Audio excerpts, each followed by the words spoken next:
All right, let's dive into the mind of an absolute legend. Today we're talking about Howard Marks, the co-founder of Oaktree Capital, and his incredible and honestly pretty contrarian philosophy on investing. This is a true masterclass in how to think differently about the markets. So I want to start with a question that on the surface seems almost ridiculously simple. Is buying a great company, a leader in its field, a good investment? Your first instinct, your common sense, probably screams, yes, of course. But what if that common sense is actually a trap? Take a look at this number, negative 90%. Just let that sit there for a second. That's not a typo. That is the actual result of a super popular and what everyone thought was a totally foolproof investment strategy. So what happened? Well, this catastrophic loss was handed to investors who bought what was called the Nifty 50. These were the can't-miss blue-chip stocks of the day. We're talking Xerox, Coca-Cola, IBM. They bought the absolute best companies in America, and they got completely annihilated. This one story tells you everything you need to know about the hidden dangers of just following the crowd.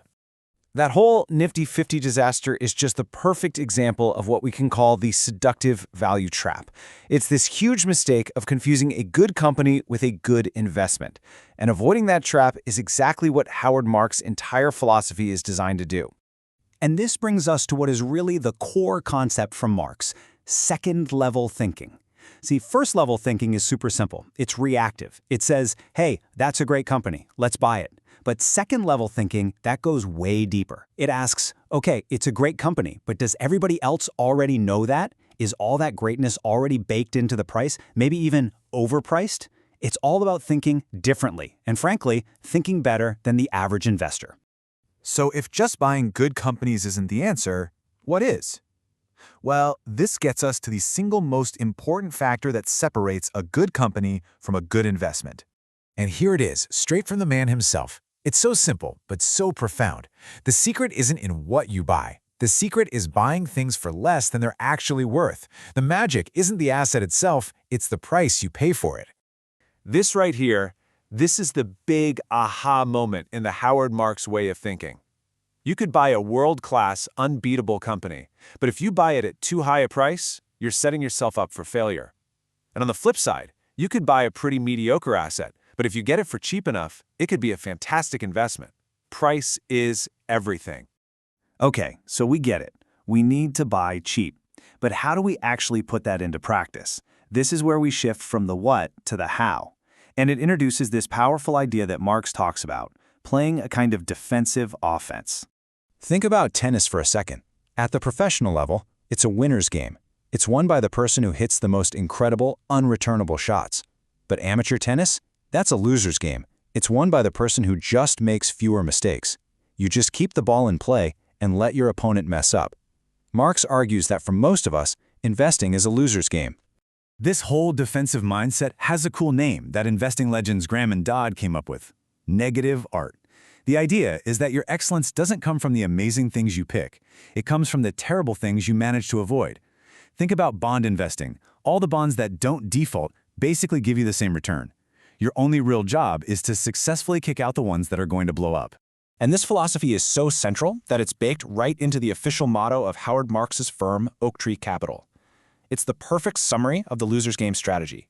Just focus your energy on not making the big, catastrophic mistakes, and the good stuff, the winners, will naturally take care of themselves. Now, playing this defensively isn't just a style preference. No, it's a direct response to a fundamental truth about the world. You simply cannot predict the future, but you absolutely can and must prepare for it.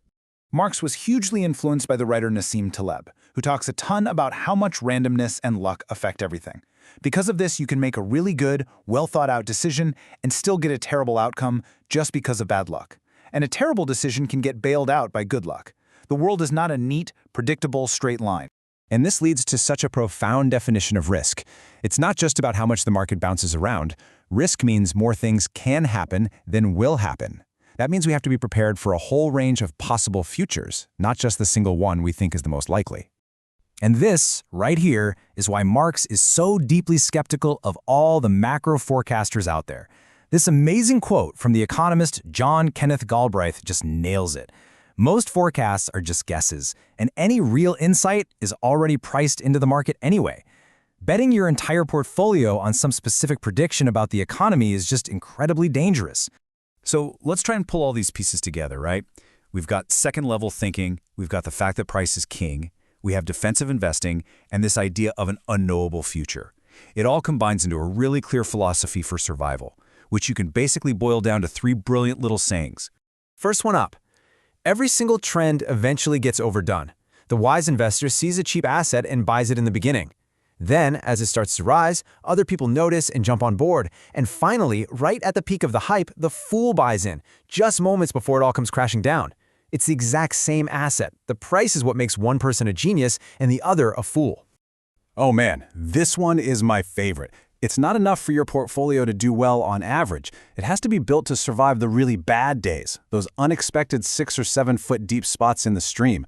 Survival is the absolute most important requirement for any long-term success.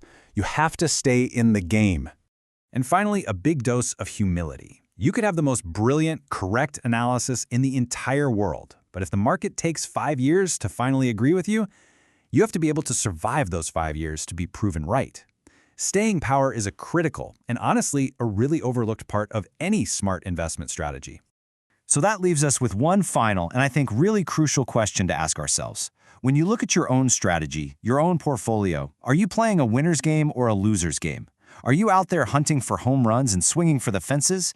Or is your main focus on avoiding the big mistakes, on just ensuring that you survive to invest another day? The Howard Marks way suggests that the answer to that question makes all the difference in the world.